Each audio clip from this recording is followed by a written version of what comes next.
Have you ever looked in the mirror and felt like you're not enough? That sinking feeling isn't just a bad day, it's the voice of self-hate. It whispers that you're unworthy, undeserving, and destined to fail, convincing you it's the truth. This voice magnifies every mistake, replays every embarrassment, and poisons your relationships and ambitions. It's a silent battle, making you your own worst enemy. But here's the truth. That voice is not you. It's a product of experiences and conditioning, not your identity. Recognizing this voice as an echo, not your essence, is the first step to silencing it. This is the beginning of reclaiming your inner peace and seeing yourself as worthy of kindness and love. So, what is self-hate really? It's a question many of us grapple with, often without even realizing the extent to which it influences our thoughts and actions. It's a deep, persistent belief, a conviction that settles into the core of your being, that you're fundamentally flawed or worthless. It's more than just disliking a particular aspect of yourself. It's a pervasive sense of inadequacy. Unlike low self-esteem, which might fluctuate depending on circumstances, self-hate is a lens that distorts everything you do, coloring your perceptions with negativity. It's a constant undercurrent, shaping how you interpret the world and your place within it. A small mistake becomes proof of incompetence. A minor setback is blown out of proportion. A canceled plan feels like evidence you're unlikable, reinforcing the belief that you're destined for isolation. The inner critic generalizes every negative event, twisting neutral occurrences into further confirmation of your perceived flaws, into a sweeping judgment about your character. It's as if you're constantly on trial, with the verdict already decided. It demands perfection, setting impossibly high standards that no one could ever truly meet, and punishes you relentlessly for falling short, creating a cycle of self-criticism and despair. This voice becomes automatic, a constant stream of negative self-talk that runs in the background of your mind, accepted as fact, unquestioned and unchallenged. For example, a young artist might hear this insidious voice whispering doubts and insecurities. You have no talent, just give up, a crushing blow to their creative spirit, until their passion turns to pain, stifled by the weight of self-doubt and criticism. Self-hate doesn't just hurt, it's a deeply corrosive force, eating away at your self-worth. It holds you back from living fully, preventing you from pursuing your dreams and embracing new opportunities. It convinces you to play small, to avoid taking risks and stepping outside your comfort zone, and sabotages your happiness, making it difficult to experience joy and contentment. But by recognizing its patterns, becoming aware of the ways it manifests in your thoughts and behaviors, harsh judgments, the constant barrage of self-criticism, perfectionism, the relentless pursuit of an unattainable ideal, you can start to see it as a conditioned thought, a learned response that doesn't necessarily reflect reality, not your truth. It's a story you've been telling yourself, but it's not the only story. That's the first step to breaking its hold, to reclaiming your self-worth, and living a more authentic and fulfilling life. The voice of self-hate is built from our life experiences. Family expectations, conditional love, and constant comparisons can teach us our worth must be earned. School years add peer pressure and bullying, turning others' judgments into our own inner script. Social media bombards us with perfection, fueling endless comparison and inadequacy. Our own setbacks, failed relationships, lost jobs, become proof of unworthiness. Each disappointment adds another brick to the wall of self-hate. But remember, these are external influences, not your true self. By understanding where self-hate comes from, you can begin to dismantle it. What was built can be taken apart. Escaping the grip of self-hate can feel like an overwhelming journey, but it truly starts with small, manageable steps. It's about shifting your perspective and cultivating a kinder inner dialogue.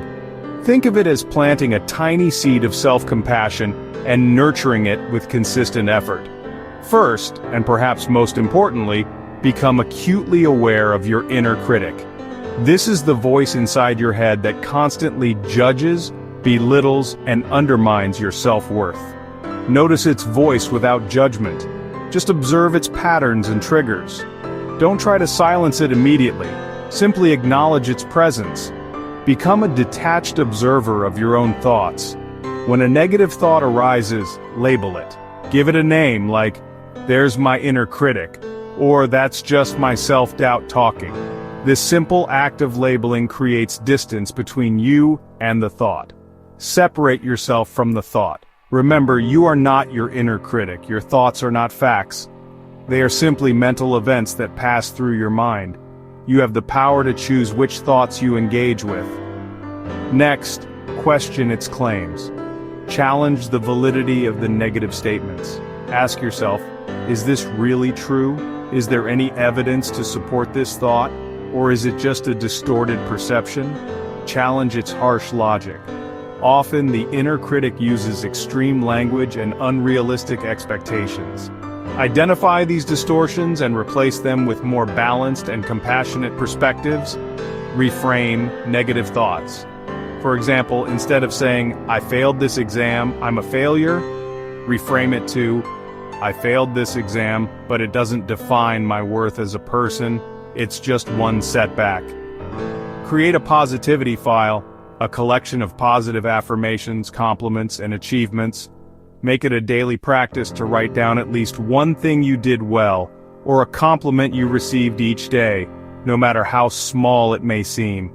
When negativity strikes, revisit your positivity file for balance. Remind yourself of your strengths and accomplishments. Set small, achievable goals for yourself. Break down larger tasks into smaller, more manageable steps. Each win, no matter how tiny, builds confidence and agency. It reinforces the belief that you are capable and worthy. Even simple acts like making your bed neatly or taking a short walk outside counts as a victory. Acknowledge and celebrate these small wins. These practices, when consistently applied, retrain your brain to focus on the positive aspects of yourself and your life. They help you to notice the good, appreciate the beauty around you, and rebuild a solid foundation of self-belief. Over time, these small wins accumulate and create a foundation strong enough to resist the relentless attacks of self-hate. Remember, progress is built one step at a time. Be patient with yourself, celebrate your progress, and never give up on your journey towards self-compassion and acceptance. Overcoming self-hate isn't about forced positivity, it's about self-compassion. Treat yourself as you would a friend, with kindness, not criticism. Remember, everyone struggles. Imperfection is part of being human. When you're self-critical, remind yourself, this is a moment of suffering. Others feel this way too. Create a self-compassion mantra like, may I be kind to myself, or I am enough. Repeat it when your inner critic attacks, shifting your focus to kindness. Support your well-being with mindful choices, healthy food, rest, and boundaries. Forgive yourself when you fall short, just as you would forgive a friend.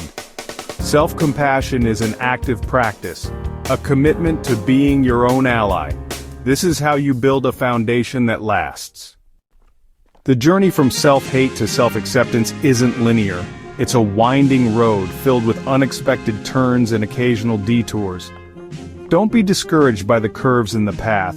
They are simply part of the adventure.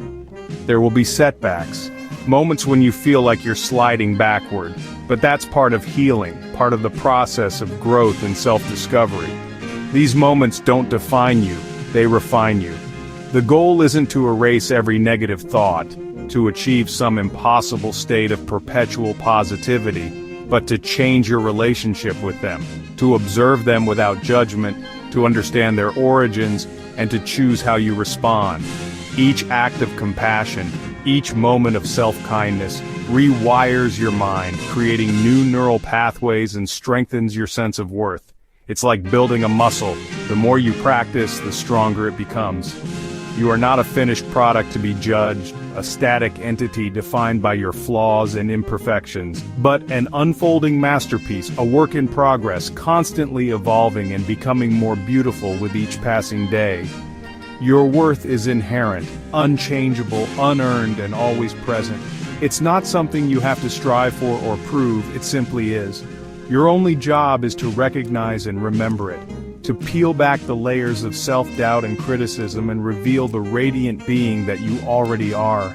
You are not a problem to fix, a broken machine in need of repair, but a person to love, starting with yourself, to embrace your imperfections, to celebrate your strengths, and to nurture your spirit with kindness and compassion. Reach out for help if you need it. You don't have to walk this path alone. There are people who care about you and want to support you on your journey. Make a promise to take one small step towards self-compassion today. Even the smallest act of kindness can make a difference. Maybe it's noticing your inner critic, acknowledging its presence without letting it dictate your thoughts and feelings. Writing down a strength, recognizing and celebrating the unique qualities that make you who you are, or simply breathing and saying, "I am worthy." Repeating these words, allowing them to sink into your heart and mind. Your journey to self-love is the greatest adventure you'll ever take. A journey filled with challenges, growth, and ultimately, profound joy. And you, just as you are with all your imperfections and vulnerabilities, are enough. You are worthy of love, respect, and happiness.